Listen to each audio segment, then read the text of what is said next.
നമസ്കാരം. ഞാൻ എല്ലാ ദിവസവും രാവിലെ റിപ്പോർട്ടർ ചാനൽ കാണുന്നത് എന്തിനാണെന്ന് വെച്ചാൽ പത്രങ്ങൾ വായിക്കുന്നതിന് പകരം ഡോക്ടർ അരുൺകുമാർ എല്ലാ പത്രങ്ങളും വായിച്ച് കൃത്യമായി വിവരങ്ങൾ നൽകുന്നതിനാൽ വളരെ പ്രധാനപ്പെട്ട വാർത്തകൾ അപ്പോൾ തന്നെ കിട്ടുമെന്നുള്ളതിനാലാണ്. ഈ കഴിഞ്ഞ ദിവസം ഞാനും പറ്റിക്കപ്പെട്ടു. കാരണം നമ്മുടെ അരുൺകുമാർ വളരെ വിഭ്രാന്തിയിൽ, വളരെ ഞെട്ടലോടുകൂടി വിഷമിച്ച് ഒരു വാർത്ത സംപ്രേഷണം ചെയ്തു. അത് നോട്ട് നിരോധനത്തെക്കുറിച്ചായിരുന്നു. ഇന്നു മുതൽ നോട്ട് നിരോധനം പ്രാബല്യത്തിൽ വന്നു എന്ന് പറഞ്ഞുകൊണ്ടാണ് ഈ 15 ദിവസം കൊണ്ട് എല്ലാവരും കയ്യിലുള്ള നോട്ടുകളെല്ലാം മാറ്റി ഇനി ഡിജിറ്റൽ മാത്രമാണുള്ളത് എന്ന് അദ്ദേഹം സ്ഥാപിക്കാൻ വേണ്ടി പല അഭ്യാസങ്ങളും നടത്തി. ഞാൻ അപ്പോൾ തന്നെ മനോരമ പത്രം വായിച്ചു നോക്കിയപ്പോൾ അതിൻ്റെ അകത്ത് 2050 പത്രമായിട്ടാണ് അത് പ്രസിദ്ധീകരിച്ചത്. അങ്ങനെ ജനങ്ങൾ കംപ്ലീറ്റ് പറ്റിക്കപ്പെട്ടു. പലരും തെരുവിലേക്ക് ഓടുകയും കിട്ടുന്ന പണവുമായി എടുത്ത് ബാങ്കിലെത്തുകയും അവിടെ പല ബാങ്കുകളും ബഹളം കൂട്ടുകയും ചെയ്തു. ഉടനെ പണം മാറ്റി തരണമെന്ന് പറഞ്ഞുകൊണ്ടാണ് ഡിജിറ്റലാവാൻ പോവുകയാണ്. ഇനി നേരത്തെ തന്നെ നോട്ട് നിരോധനത്തിൽപ്പെട്ട് ലക്ഷക്കണക്കിന് രൂപ നഷ്ടപ്പെട്ട ആളുകൾ ഇനി അങ്ങനെ ഒരു കാത്തിരുന്ന് പണം വെച്ചിരുന്നൊരു കാര്യമില്ല, ഇപ്പോൾ തന്നെ മാറ്റിക്കാളാം, 15 ദിവസത്തിന് കാത്തിക്കാൻ പറ്റില്ല പറഞ്ഞ് നാട്ടുകാർ കംപ്ലീറ്റ് ബാങ്കിലെത്തിയപ്പോഴാണ് പിന്നീടാണ് മനസ്സിലാക്കുന്നത് ഇതൊരു തട്ടിപ്പ് പരസ്യമാണ് എന്നുള്ളത്. അന്ന് മുതൽ ഞാൻ ആ പരസ്യം ചെയ്ത ജെയിൻ യൂണിവേഴ്സിറ്റിയുടെ തലയെക്കുറിച്ച്, ആ ബ്രെയിൻ ആരാണ് എന്ന് തപ്പിപ്പിടിക്കാൻ ഇത്രയധികം കുറ്റവാസനയുള്ള, ഇത്രമാത്രം വൻ കുറ്റകൃത്യങ്ങൾ ചെയ്യാൻ കഴിവുള്ള ഒരാൾ നമ്മുടെ സൊസൈറ്റിയിലുണ്ടല്ലോ, അയാൾ ആരാണെന്ന് തപ്പിപ്പിടിക്കാൻ വേണ്ടിയുള്ള ഓട്ടത്തിലായിരുന്നു. അങ്ങനെയാണ് ഞാൻ എത്തിച്ചേർന്നത് ടോം ജോസഫ് എന്ന് പറയുന്ന തട്ടിപ്പ് വീരനെക്കുറിച്ച്. ഈ തട്ടിപ്പ് വീരൻ ആരാണെന്ന് പറയുന്നതിന് മുമ്പ് ആ ഭീകരനായ ആ തട്ടിപ്പ് വീരൻ്റെ കൂടെ വരുന്ന ആളുകൾ ആരൊക്കെയാണ് എന്ന് നമുക്ക് നോക്കാം.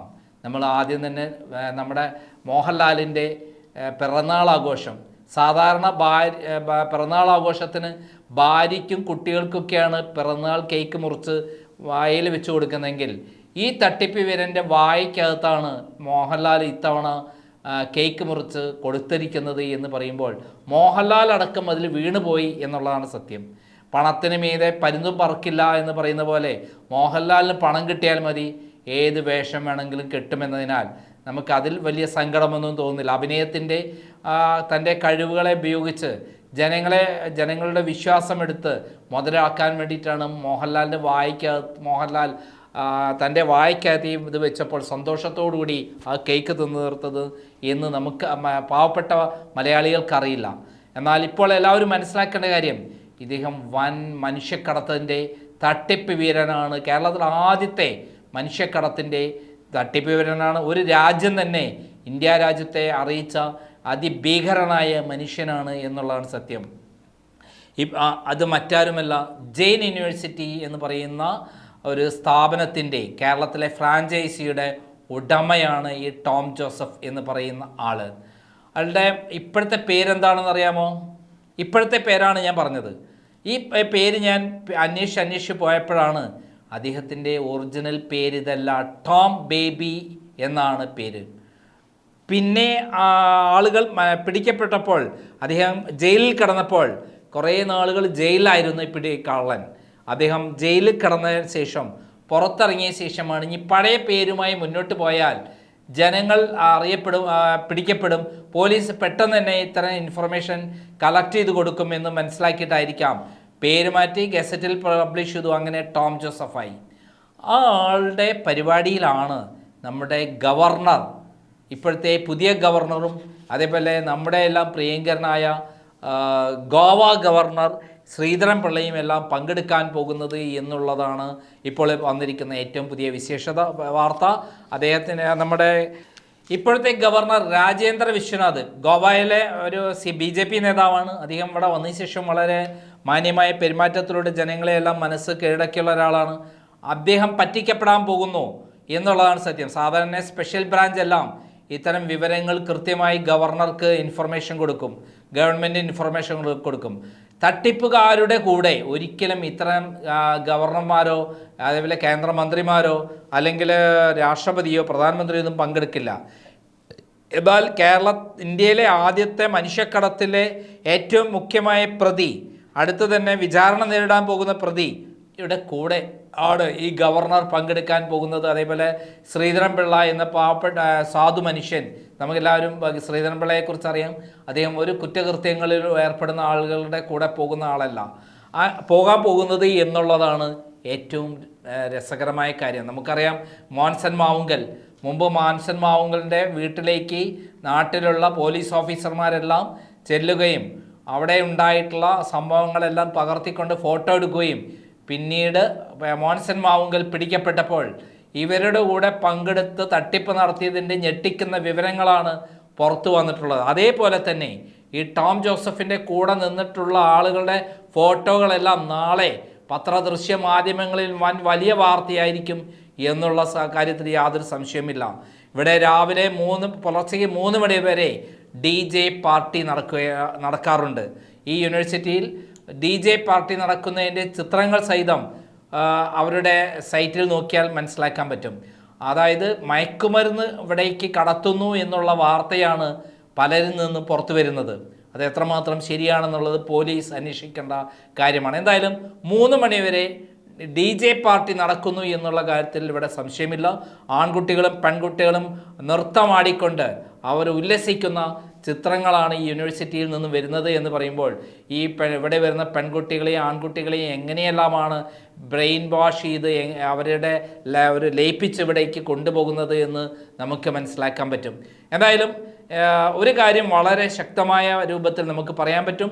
ഇവിടെ വന്നിട്ടുള്ള ആളുകൾ ആരൊക്കെയാണ്? നമ്മുടെ പിണറായി വിജയനും മുഹമ്മദ് റിയാസും രാജീവും ഒക്കെയാണ്. ഇവരൊക്കെ പിന്നെ പിണറായി വിജയനൊക്കെ തട്ടിപ്പ് വീരൻ, മാഫിയ തലവൻ എന്നൊക്കെ അറിയുന്നത് കൊണ്ട് അവർ വന്നിവിടെ തട്ടിപ്പ് എന്തെങ്കിലും നടത്താൻ പറ്റുമോ, ഞങ്ങൾ കൂട്ടു നിൽക്കാമെന്ന് പറഞ്ഞ് വരുന്ന ആൾക്കാരാണ്. റിയാസ് ആകട്ടെ രാജീവ് ആകട്ടെ നമുക്ക് അവരെ മാറ്റി നിർത്താം. എന്നാൽ മറ്റുള്ളവരോ, ഈ ടോം ജോസഫ് ഏതോ വലിയ മഹാനായ ഒരു മനുഷ്യനാണ് എന്നുള്ള നിലയിലേക്കാണ് ഇവിടേക്ക് വരുന്നത്. തെറ്റിദ്ധരിക്കപ്പെട്ട് വരുന്നതാണ്. മോഹൻലാലിന് ഇയാളുടെ പൂർവ്വചരിത്രം അറിയാത്തത് കൊണ്ടായിരിക്കാം കേക്ക് മുറിച്ച് വായയിൽ വെച്ച് കൊടുക്കുന്നതും ഈ യൂണിവേഴ്സിറ്റിയുടെ ബ്രാൻഡ് അംബാസഡറായി പ്രവർത്തിക്കുന്നതും എന്നുള്ള കാര്യമാണ് നമുക്ക് പ്രത്യേകമായി പറയേണ്ട കാര്യം. അതോടൊപ്പം തന്നെ ഇപ്പോൾ ഇവിടെ പങ്കെടുത്ത പല ആളുകളുടെ പേര് ഞാൻ വായിക്കാം. അഖിൽ മാരാർ, എറണാകുളം ജില്ലാ കളക്ടർ, അദ്ദേഹം തീർച്ചയായിട്ടും ഇതെല്ലാം പഠിക്കേണ്ട ഒരാളാണ്. എറണാകുളം മേയർ ജോർജ് കുര്യൻ മന്ത്രി, അദ്ദേഹം എന്തായാലും ഇങ്ങനത്തെ തട്ടിപ്പുകാരുടെ കൂടെ പോകുന്ന ആളാണെന്ന് എനിക്ക് തോന്നിയില്ല. അറിയാത്തത് കൊണ്ടാണ്, സ്പെഷ്യൽ ബ്രാഞ്ച് കൃത്യമായി പേര് മാറ്റിയത് കൊണ്ട്, കൃത്യമായി അറിയാത്തത് കൊണ്ടാണ്, ഈ തട്ടിപ്പ് വിവരനെ പറ്റി അറിയാത്തത് കൊണ്ടാണ് ഇവിടെ അദ്ദേഹം വരുന്നത് എന്ന് വേണം കരുതാൻ. അദ്ദേഹം ഈ തട്ടിപ്പിനൊന്നും നിൽക്കാറില്ല സാധാരണ. രാജീവ് ചന്ദ്രശേഖർ, അദ്ദേഹവും ഇത്തരം തട്ടിപ്പുകൾക്ക് പോകുന്ന ആളല്ല. പക്ഷേ പേര് മാറി ആൾമാറാട്ടം നടത്തിയത് കൊണ്ടായിരിക്കാം അദ്ദേഹം ഇവിടെ വന്നിട്ടുള്ളത് എന്ന് ഞാൻ വിശ്വസിക്കുന്നു. പിന്നെ സുരേഷ് ഗോപി എന്തായാലും ഒരു തട്ടിപ്പുകാരൻ്റെ കൂടെ എന്തായാലും പോവില്ല. അദ്ദേഹം പല വീക്ക്നെസ്സുമുള്ള ഒരാളാണെങ്കിലും പക്ഷെ ഒരിക്കലും ഒരു തട്ടിപ്പുകാരൻ്റെ കൂടെ പോയി സ്വയം പേര് ചീത്തയാക്കാൻ അദ്ദേഹം ശ്രമിക്കില്ല എന്നുള്ളതാണ് ഞാൻ മനസ്സിലാക്കിയിട്ടുള്ളത്. അതേപോലെ മനോജ് എബ്രഹാമിനെ പോലുള്ള പോലീസ് സേനയിലെ ഏറ്റവും മിടുക്കനായ ഒരു പോലീസ് ഓഫീസർക്ക് എന്തു പറ്റി എന്നാണ് ഞാൻ ആലോചിക്കുന്നത്. കാരണം അദ്ദേഹം ഇതൊക്കെ അറിയേണ്ടതാണ്. ഇൻ്റലിജൻസ് ഹെഡായിട്ട് നിന്നിട്ടുള്ള ഒരാളാണ് കേരളത്തിൽ. അദ്ദേഹം ഇപ്പോൾ ADGP ആണ്, ലോ ആൻഡ് ഓർഡറിൻ്റെ ADGP ആണ്. അദ്ദേഹം ഇവിടെ വന്നു എന്ന് പറയുമ്പോൾ നമുക്കറിയാം, മുമ്പ് അദ്ദേഹവും അതേപോലെ ലോക്നാഥ് ബെഹ്റയും കൂടിയാണ് DGP ആയ ലോക്നാഥ് ബെഹ്റയും കൂടിയാണ് മോൻസൺ മാവുങ്കലിൻ്റെ വീട്ടിൽ വരികയും അവിടെ സിംഹാസനത്തിലിരിക്കുന്ന ഫോട്ടോയും ടിപ്പു സുൽത്താൻ്റെ വാളുമെല്ലാം പിടിച്ചു നിൽക്കുന്ന രസകരമായ ഫോട്ടോ പിടിച്ചു നിന്ന് പിന്നീട് അദ്ദേഹമാണ് ആദ്യമായി ഒരു പരാതി കൊടുത്തതും അന്വേഷിക്കാൻ വേണ്ടി മോൻസൺ മാവുങ്കലിനെ കുറിച്ച് അന്വേഷിക്കാൻ ഉത്തരവിട്ടതെന്ന് നമുക്കറിയാം.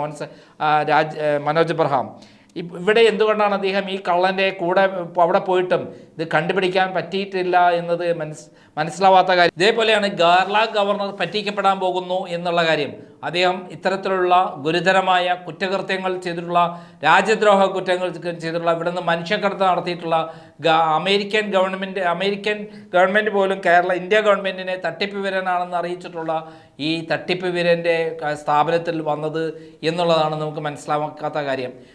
അദ്ദേഹത്തിന് കൃത്യമായി കേരളത്തിലെ സ്പെഷ്യൽ ബ്രാഞ്ച് തീർച്ചയായും പരാജയപ്പെട്ടിരിക്കുന്നു എന്ന് വേണം. പിന്നെ വന്ന് നമ്മുടെ ശശി തരൂരും തട്ടിപ്പുകാരുടെ കൂടെ പോകുന്ന ആളല്ല. ഈ അടുത്ത ദിവസം ഹെലികോപ്റ്ററിലാണ് ശശി തരൂരിനെ ഇറക്കിക്കൊണ്ടുവന്നത് എന്ന് പ്രത്യേകം ഓർക്കേണ്ടതുണ്ട്. ശശി തരൂർ സാധാരണ തട്ടിപ്പുകാരുടെ കൂടെ പോകാത്ത ഒരാളാണ്. പക്ഷെ അദ്ദേഹവും ഇവിടെ വന്നതായി കാണും. പിന്നെ എന്തിന് നമ്മുടെ പ്രതിപക്ഷ നേതാവ് എന്തായാലും ഒരു തട്ടിപ്പുകാരൻ്റെ കൂടെ പോവാറില്ല. എന്നാൽ അദ്ദേഹവും ഇവിടെ എത്തി എന്ന് പറയുന്നൊരു ഞെട്ടിക്കുന്ന കാര്യമാണ് പറയാനുള്ളത്. ഇതേപോലെ തന്നെയാണ് ലോക്നാഥ് ബെഹ്റ. പിന്നെ പെണ്ണുള്ളിടത്തെല്ലാം പോവും, തട്ടിപ്പുള്ളിടത്തെല്ലാം പോവും, എവിടുന്ന് പണം കിട്ടും അവിടെയും പോവും ലോക്നാഥ് ബെഹ്റ. സരിതയും കൊണ്ട് നടന്നിട്ടുള്ള ഒരാളല്ലേ അദ്ദേഹം. സരിതയെ കൊണ്ട് കള്ളപ്പരാതി, പിടികിട്ടാപ്പുള്ളിയായ സരിതയെ കൊണ്ട് കള്ളപ്പരാതി കൊടുപ്പിച്ച് നേരെ ഡൽഹിയിലെ CBI ആസ്ഥാനത്ത് എത്തിച്ച മഹാനാണ് നമ്മുടെ ലോക്നാഥ് ബെഹ്റ. അപ്പോൾ ലോക്നാഥ് ബെഹ്റ വരുന്നത് പണത്തിനും മറ്റുള്ള കാര്യങ്ങൾക്കുമാണ്. എന്തായാലും ഒരു കാര്യം നമുക്ക് ഉറപ്പിച്ച് പറയാൻ പറ്റും, ഇവിടെ വരുന്ന കുട്ടികളെ ഈ മനുഷ്യക്കടത്തിൻ്റെ പേരിൽ പെടുന്നു എന്ന് തന്നെയുള്ള ചില വിവരങ്ങൾ പുറത്തു വരികയാണ്. ഇതിനെക്കുറിച്ചെല്ലാം വളരെ വിശദമായ നമുക്ക് അടുത്ത റിപ്പോർട്ട് നമുക്ക് കാത്തിരിക്കുക. തീർച്ചയായും ഇദ്ദേഹത്തെക്കുറിച്ചുള്ള കേസുകൾ, അതിൽ ഇദ്ദേഹം എന്തിനാണ് പിടിക്കപ്പെട്ടത്, മൂക്കിന് താഴെയുള്ള ഒരു പോലീസ് സ്റ്റേഷന് തന്നെയാണ്, കാക്കനാട്ടെ ഒരു പോലീസ് സ്റ്റേഷനിൽ തന്നെയാണ് ഇദ്ദേഹത്തിനെതിരെയുള്ള കേസ് എന്ന് പ്രത്യേകം ഓർക്കേണ്ടതുണ്ട്. വളരെ ഗുരുതരമായ രാജ്യദ്രോഹം കുറ്റം ചെയ്ത, വ്യാജരേഖ ഉണ്ടാക്കിയ, ചതിച്ച് ആളുകളെ വിദേശത്തേക്ക് കടത്തിയ ഇദ്ദേഹത്തെ പോലീസ് വളരെ നിരീക്ഷിക്കേണ്ടതാണ്. എന്തായാലും ജെയിൻ യൂണിവേഴ്സിറ്റിയുടെ പേരിൽ നടക്കുന്ന വൻ തട്ടിപ്പിൻ്റെ ഞെട്ടിക്കുന്ന വിവരങ്ങൾ നമുക്ക് കൂടുതൽ അടുത്ത എപ്പിസോഡ് പറയാം. നന്ദി.